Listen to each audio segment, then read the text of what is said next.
Hello students, this is the first video on income from house property. In this video, I will cover definition as well as the most significant part of the income from house property, that is determination of annual value. And this will be explained through solved problems. Here, this video is mostly helpful for BCom, MCom, CA, CS and CMA students along with the students who are studying income tax as a subject. When you come to the definition, it is covered by section 22 of the Income Tax Act 1961. Income from house property includes income from house, building, bungalow, go down, etc. Which income it is refers to? It is refers to income earned in the form of rental or lease rent. So rental income comes under this category of any house, building, bungalow or go down, or any structure which is containing roof and wall, and this rent is computed and assessed to tax under this head income from house property. Income from house property, one of the 5 heads of income, along with salary, income from house property, income from business and profession, capital gains and other sources. These all collectively are 5 heads of income. Of those, the second one is income from house property. And most significant is this income under this head is not based on the actual income from house property, but upon the notional income or annual value of the building. Suppose a building which you have given on let out basis, let's say the market value is 10,000, but you have given to a known person for 5,000 itself. But what will happen? You will be receiving only 60,000, 5,000 into 12 months. Clear? But the actual value is 1,20,000. So the income tax department has devised a policy or a strategy to calculate the annual value based on the market value, based on the fair rental value, based on the market situations, not based on the actual rental value. So that's the reason why it is calculated based on the notional value as well as it is determined based on the annual value, right? So this is the strategy of determining. The annual value of house property consists of any building or land appertaining thereto. In the sense, suppose a building structure is there, some piece of land is attached to that building in the form of parking area, in the form of garden area, in the form of swimming pool, that also comes under the building rental itself. That's the reason why it is called as land appertaining thereto, right? So this is the definition of income from, this is the definition of house property. Who is liable to pay tax? This is very significant. Only the owner of the house property who can be assessed and taxed under this head of income. So owner is refers to the person who is the actual owner or deemed owner. He may be deemed owner even. The tax under this section is in respect of legal or beneficial owner, not the occupation or possession of the house property. The legal beneficial owner is liable to pay tax. Therefore, income from subletting, very important, income from subletting. What do you mean by subletting? Subletting, suppose X took one piece of one building on rental basis and he has given some portion of that building to some other person on rental basis. So, X is not the owner. He himself took the building on rental basis and he is paying the rent to Y, who is the owner actually. Then X has given to Z some portion of the building. So that portion rental, whatever X is generating, that is called as subletting, right? So subletting is not income from house property, since this is received by not the owner. X is not the owner. Since ownership not lies in the hands of X, therefore the subletting rent is not an income from house property. Please bear in mind. Will be charged under this head income from house property. Sorry, income from other sources. Only the owner, may be the legal or deemed owner, is liable to pay tax under this head. Legal or deemed owner will be paying tax under this head. If you see this question, what it says, to explain the subletting concept, I have kept one question here. Sudhakar Rao had a house of 5 rooms at 5,000 per month. He paid 6,000 as municipal taxes and spent 5,000 on the repairs of the house. he has sublet 2 rooms. Of those 5 rooms, he has sublet 2 rooms at the rate of 3,000 per month to his friend Mr. Prabhakar Rao. Compute income from subletting. See, Mr. Sudhakar Rao hired a house of 5 rooms. Sudhakar Rao himself is the tenant, right? And he has taken one piece of building which contains 5 rooms on let out basis. Of those 5 rooms, he has given to his friend Mr. Prabhakar. So Mr. Prabhakar, whatever rent pays to Sudhakar is called as income from subletting. Is not form a part of income from house property. It is form a part of income from other sources. How to calculate this? When you come to the solution, I have kept the solution here. Rent received from subletting. How much rent Mr. Sudhakar is receiving? He has given 3,000 per month. 3,000 into 12, that is 36,000. The rent is received. Less expenses of subletting. How much expenses he is incurring? Rent paid for 2 rooms. That is 60,000 into 2 by 5. So Mr. Sudhakar Rao is paying 5,000 rupees rent, of which for 5 rooms, for 2 rooms it will be 2,000. So 2,000 into 12 months, that is 24,000. Or else total rent is 60,000 into 2 by 5, even 24,000. Then municipal taxes of 2 rooms, 6,000 into 2 by 5, that is 2,400. Repairs charges 5,000 into 2 by 5. So all the expenses whatever Mr. Sudhakar Rao is paying, that has been converted into 2 by 5, since 2 rooms have been given out of 5 rooms. That is the ratio has been created. So like that we have deducted the expenditure. Total comes to 28,400. Once you deduct this, the 7,600 is called as income from subletting. In the hands of whom? Mr. Sudhakar, who is not the owner. Therefore, it is not income from house property. It is a income from other source in the hands of Sudhakar. I hope this concept you understood. So let's start with other concepts.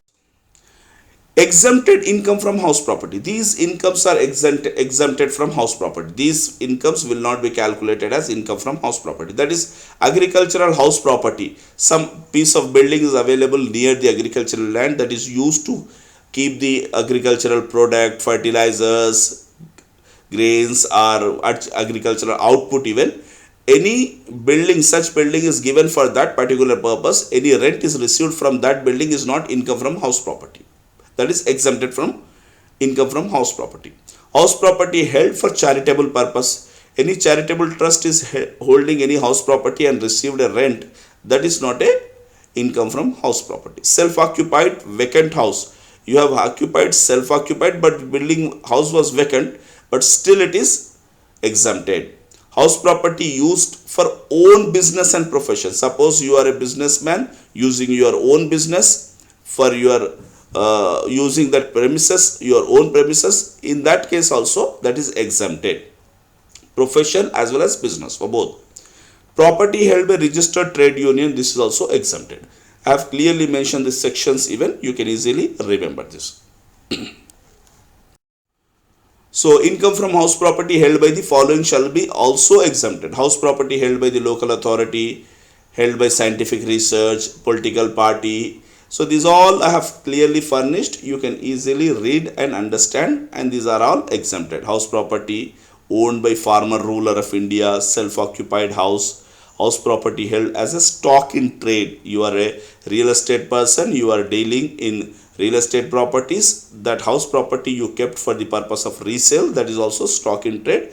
Any income generated from that is a business income, not a income from house property. Clear? So I hope I have given the clarity of this. Now determination of annual value topic is very important. When you come to the annual value as per section 23 subsection 1A of the Income Tax Act, the annual value of any property shall be the sum for which the property might reasonably expected to be let from year to year. In the sense, what just now in the beginning I have given an example that you have market value is 10,000 per month rent, you have given to one of your friends at 5,000 only. So you are collecting less rent, but it is not considered as an annual value as per Income Tax Act. The annual value is the value which can be reasonably expected to be let from year to year, in the sense reasonably generated from the house property. That will be calculated based on the different values that I will explain down the line. It may be neither to be actual rent derived are not the municipal valuation of the house property. It is something like notional rent which could have been derived had the property been let out. The same thing I will explain down the line, in the sense, if you give that property on let out basis, what is the value of rent that you can generate probably, that will be calculated. See, in the process of determination of annual value, these four values are very important.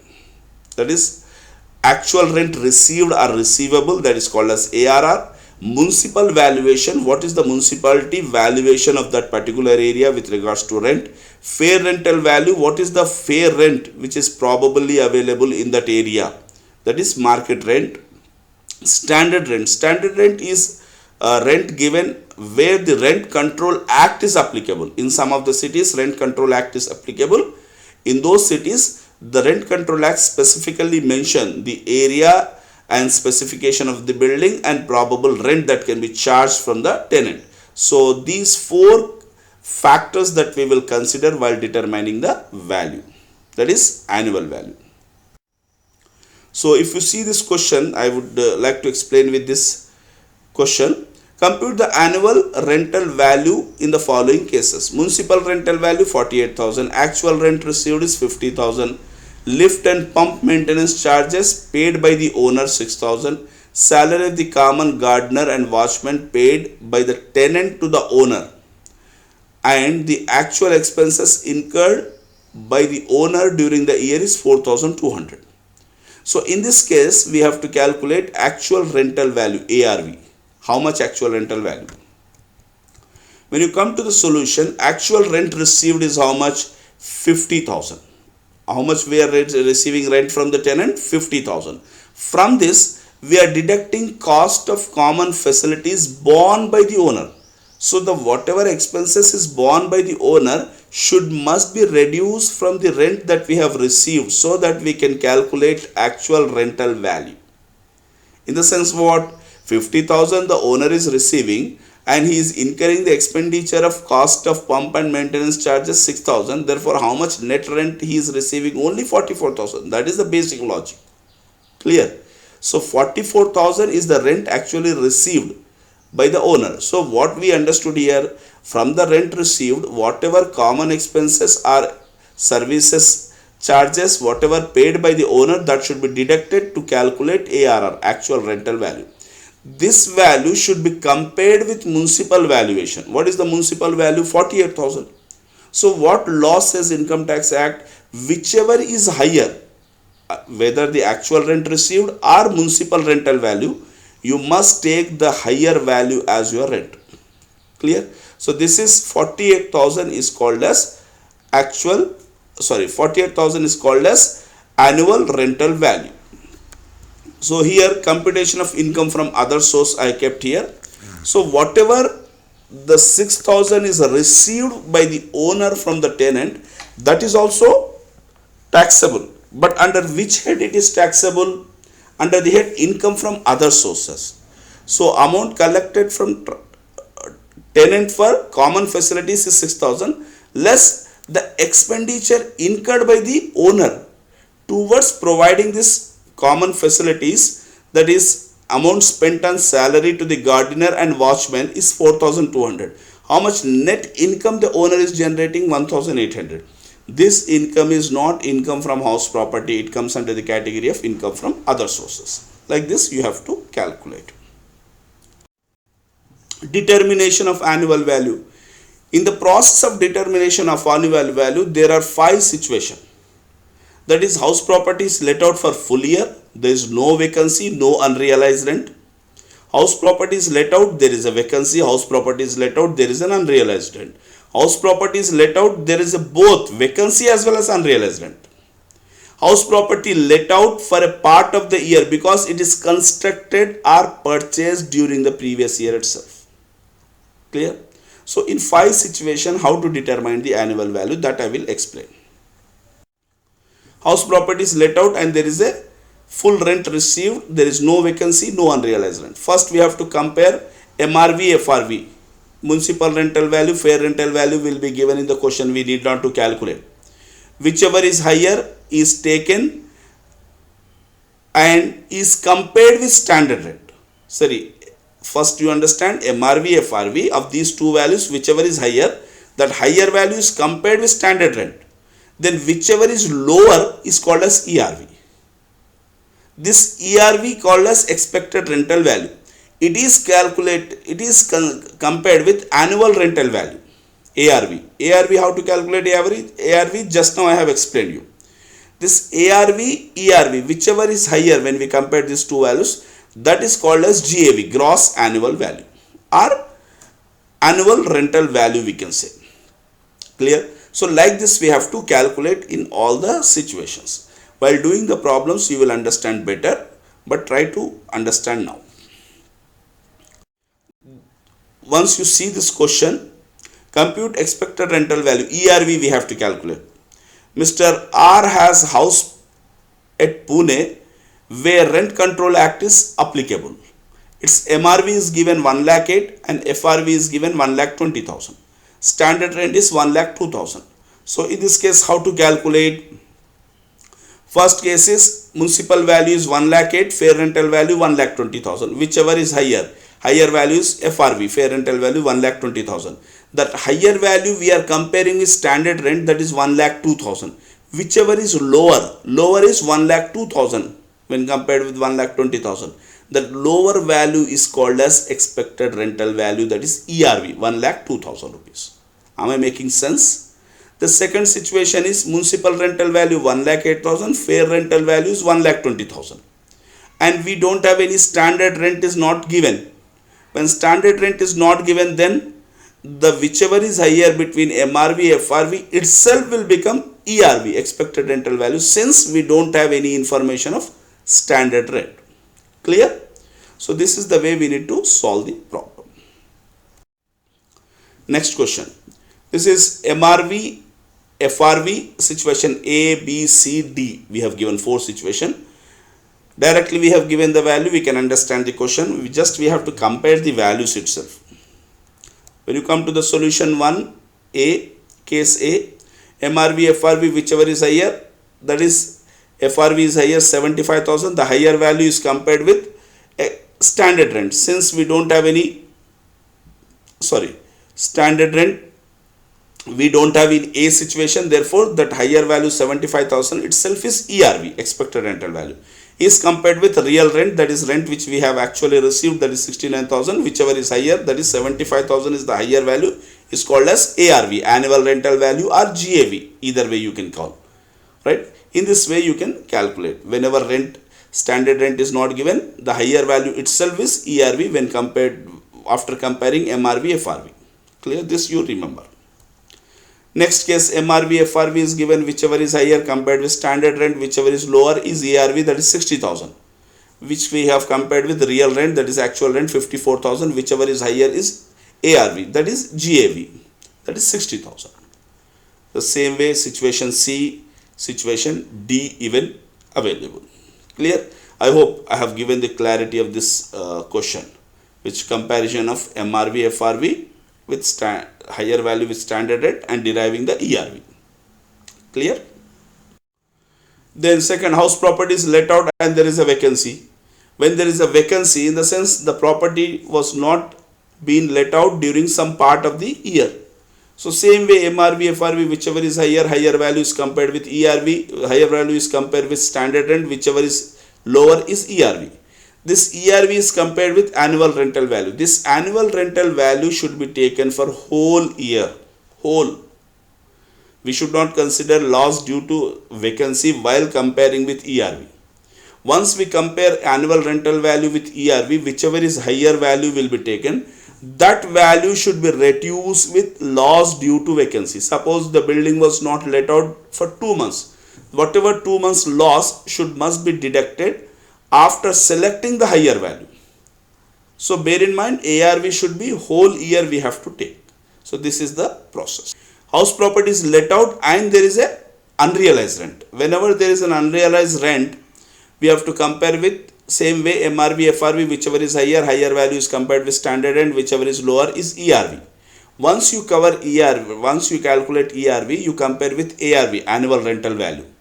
Annual rental value must be taken after deducting the unrealized rent. Suppose out of 12 months, 2 months was the unrealized rent. In the sense, tenant did not give the rent and ran away. And you should convince the assessing officer that I couldn't recover the rent. I kept my best efforts, still I did not recover. And you should not give one more property to the same fellow who has ran away without paying your rent. Two properties should not be given. In that case, assessing officer will not agree with your argument that you have not received. So the annual rental value is calculated after deducting the unrealized rent, annual rental value. So unrealized rent must be deducted here itself. You must compare ERV, whichever is higher should be taken as GAV or ARV, annual rental value. Clear? So in case of vacancy period, after calculation of the higher value, we have to deduct the vacancy period loss. But unrealized rent we should deduct in the beginning itself while comparing with the ERV. This is the basic difference between both. House property is let out, there is a vacancy as well as unrealized rent. Same way MRV, FRV, whichever is higher standard compared with standard and whichever is lower is ERV. Then the ARV is both situation are there, that is unrealized rent and vacancy. So we don't consider vacancy, first we will deduct the unrealized rent. We will compare both, whichever is higher, the higher value is reduced with unrealized rent, reduced with loss due to vacancy. This is the combination of both the situations, that is earlier situation, that is vacancy as well as unrealized, both the situations are combined here, that's all, nothing else. Then next last situation, house property is let out, which was part of the year was let out due to the building was either purchased or constructed during the year. In that case, what will happen? All the values must be taken for the period the building stands exist. Right? Suppose out of 12 months you have constructed the building and building was let out for stands exist, that is construction is completed for only in the month of, let's say for our financial year starts from April anyway.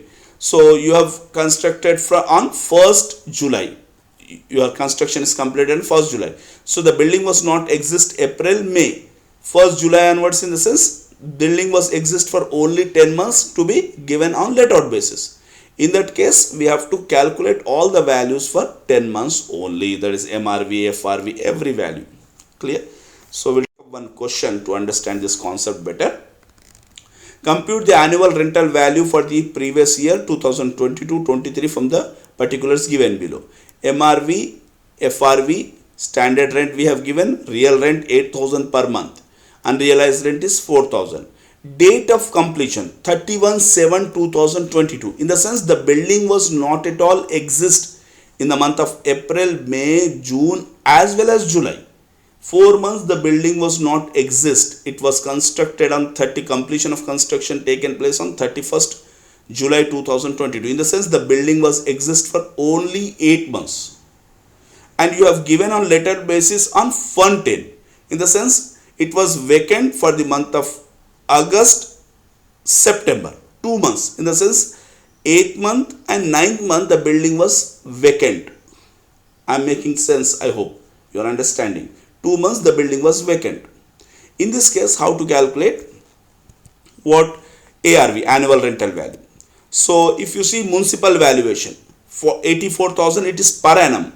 I have reduced it to 8 months value, that is 8/12 I have done. Why 8/12? Because the building stand exists for only 8 months, starting from 1st August to 31st March, because July we don't consider. July 31st in the sense that is gone, July is over. So August onwards to 31st March 2023, 8 months only the building was exist. Fair rental value was also converted to 8 months. Whichever is higher value is compared with standard rent, that is also reduced to 8 months, 58,000. Whichever is lower is ARV, that is 58,000, is compared with real rent. See, here I have taken 8 months, though I have given the property on let out basis for 6 months only. So vacancy period I am not considering. Please bear in mind. So 8,000 per month into 8, 64,000. Now I am deducting the unrealized rent here itself, that is 4,000. So my annual rental value came to 60,000, right? Actual rent received came to 60,000. This 60,000 and 58,000, whichever is higher, 60,000 is the higher value. That higher value I have reduced loss due to vacancy, since the building was vacant in the month of August as well as September. So loss due to vacancy we have reduced 8,000 into 2 months, 16,000. So 44,000 is the annual rental value of the building. Clear? So this entire video I have covered the basic concepts of Income Tax Act 1961 with regards to house property. Next video I will cover the deduction part so that we can start the long problems. So I wish you all the best. Thanks for watching the video. Do subscribe my channel, Mentor the Trusted Guide, and motivate me to make more qualitative and informative videos. Thank you very much.